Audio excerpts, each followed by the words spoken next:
Assalamualaikum warahmatullahi wabarakatuh. Perkenalkan, nama saya Husnul Khotimah, Stambuk A221-18091, mahasiswa PLP dari Program Studi Pendidikan Biologi Universitas Tadulako. Pada kesempatan kali ini, saya akan membahas materi mengenai struktur dan fungsi akar. Pengertian akar. Akar merupakan bagian dari tubuh tumbuhan yang umumnya terdapat di bawah tanah dan merupakan kelanjutan dari sumbu tanaman. Selanjutnya terdapat beberapa fungsi dari akar. Yang pertama, menyerap air dan garam mineral. Yang kedua, meletakkan dan menopang tubuh tanaman. Yang ketiga, sebagai penyimpanan cadangan makanan. Dan yang keempat, membantu pernapasan. Kemudian kita beralih ke sifat-sifat akar.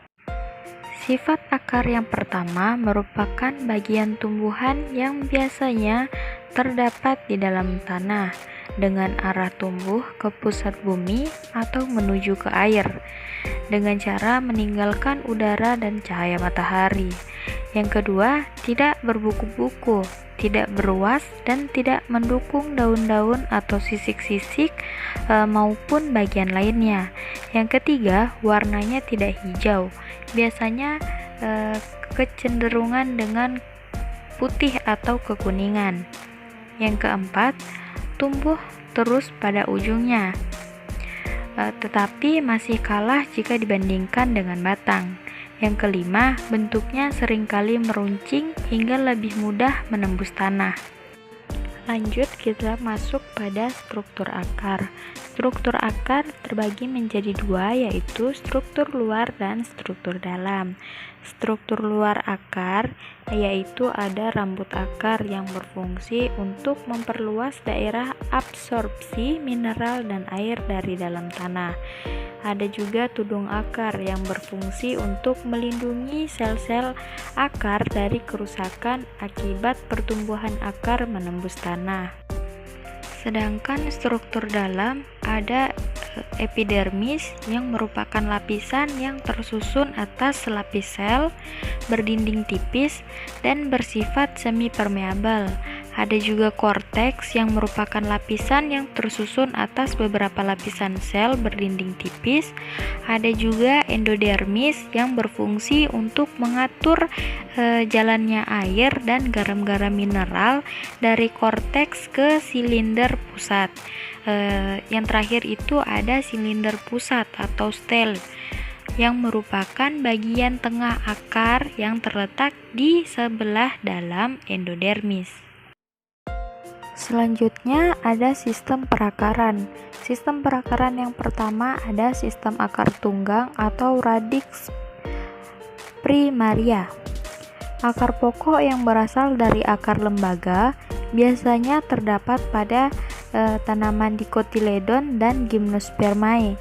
Contohnya itu seperti akar pohon mangga, rambutan, coklat, dan wortel.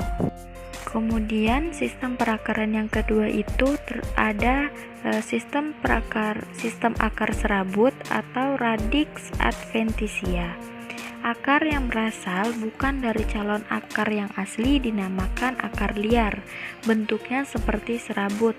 Contohnya itu seperti akar rumput, akar padi, akar jagung yang berserabut-serabut.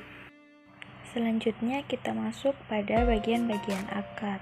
Bagian akar yang secara langsung terhubung dengan batang disebut leher akar.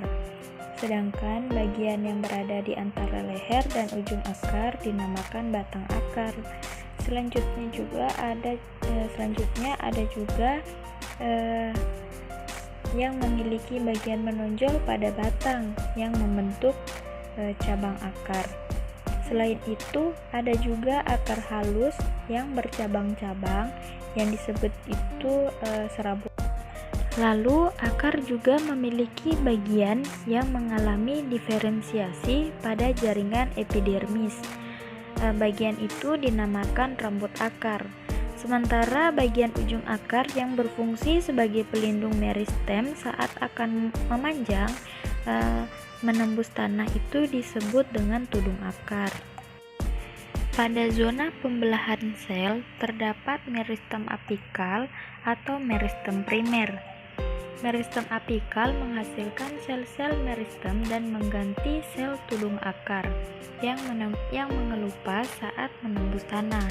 Sel pusat tenang juga terdapat pada lapisan ini.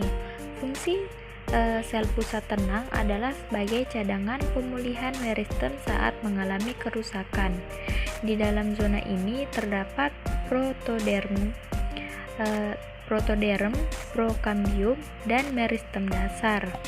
Masing-masing akan menghasilkan 3 sistem jaringan. Zona pembelahan sel berhubungan dengan zona pemanjangan. Di dalam zona ini, sel-sel mengalami perpanjangan 10 kali panjang asalnya. Akibatnya, ujung akar terdorong semakin jauh ke dalam tanah. Sementara zona pematangan pada akar mengalami spesialisasi dan diferensiasi sesuai dengan fungsinya. Ya, itu tadi materi yang bisa saya sampaikan. Semoga dapat bermanfaat. Dan jika ada salah kata, mohon maaf. Saya akhiri. Wabillahi taufiq wal hidayah. Wassalamualaikum warahmatullahi wabarakatuh.